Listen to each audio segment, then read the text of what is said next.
Shalom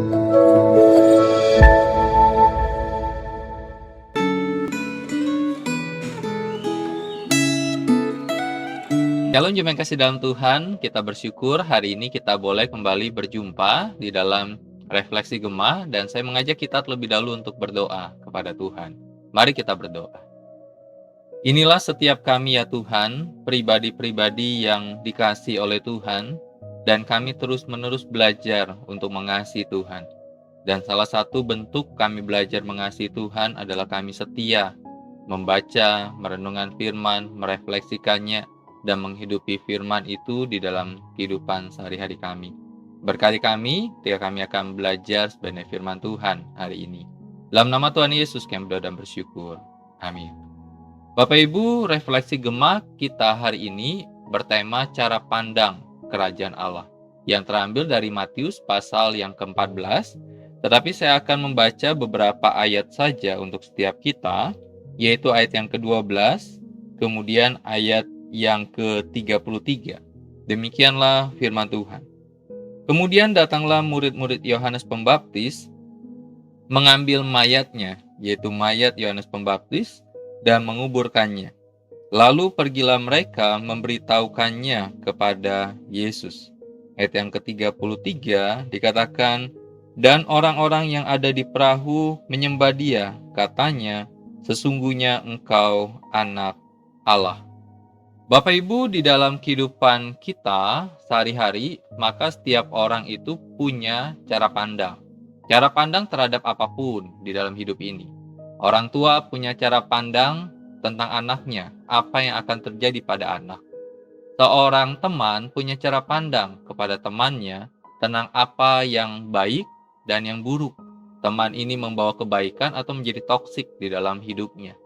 Dan ketika kita bicara tentang cara pandang, maka kita bisa berkata bahwa cara pandang di dalam hidup kita sesungguhnya tidak sama dengan cara pandang kerajaan Allah.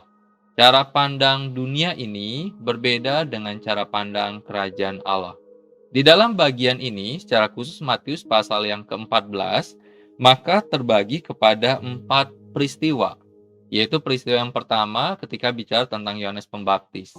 Yohanes Pembaptis kita tahu adalah seorang yang begitu dipakai oleh Tuhan sebagai suara yang berseru-seru dan membuka jalan tentang Mesias itu.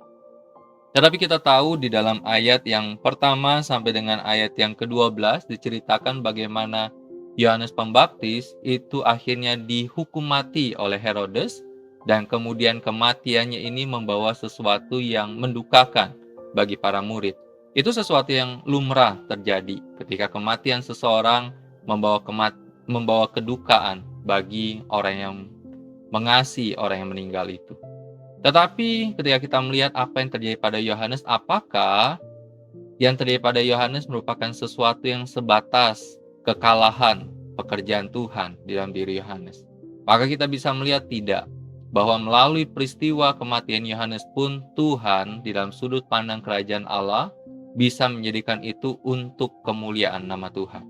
Kita pun melihat di dalam ayat yang ke-13 sampai dengan ayat yang ke-21, bagaimana 5 roti dan 2 ikan Tuhan Yesus bisa memberi makan 5.000 orang, belum termasuk wanita dan anak-anak. Dan itu sesuatu yang besar terjadi, dan lebihnya adalah 12 bakul penuh. Dan ini adalah sudut pandang kerajaan Allah.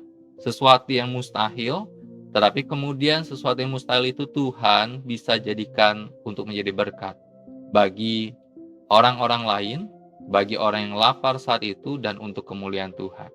Kalau kita lihat juga di dalam ayat yang ke-22 sampai dengan 33, bagaimana Tuhan Yesus berjalan di atas air. Sesuatu yang tidak mungkin. Kenapa? Karena berat tubuh seseorang itu jauh lebih berat daripada massa air. Sehingga ketika seseorang berdiri di atas air, harusnya dia tenggelam.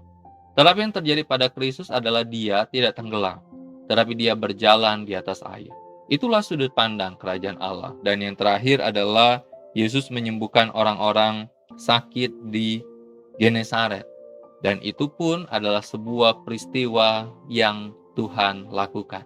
Ketika kita melihat akan hal-hal ini, maka kita bisa melihat bahwa inilah sudut pandang dari kerajaan Allah. Sudut pandang yang membawa orang memuliakan akan Tuhan, membuat orang mengagungkan akan Tuhan, dan Tuhan berkarya di dalam setiap peristiwa demi peristiwa.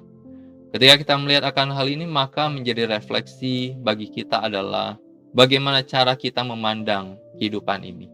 Apakah kita sudah memakai cara pandang kerajaan Tuhan di dalam setiap apapun kehidupan yang kita jalani? Kita memandang bahwa sesuatu yang buruk belum tentu sesuatu yang buruk ketika itu memang perkenanan Tuhan terjadi atau kita alami dalam hidup ini.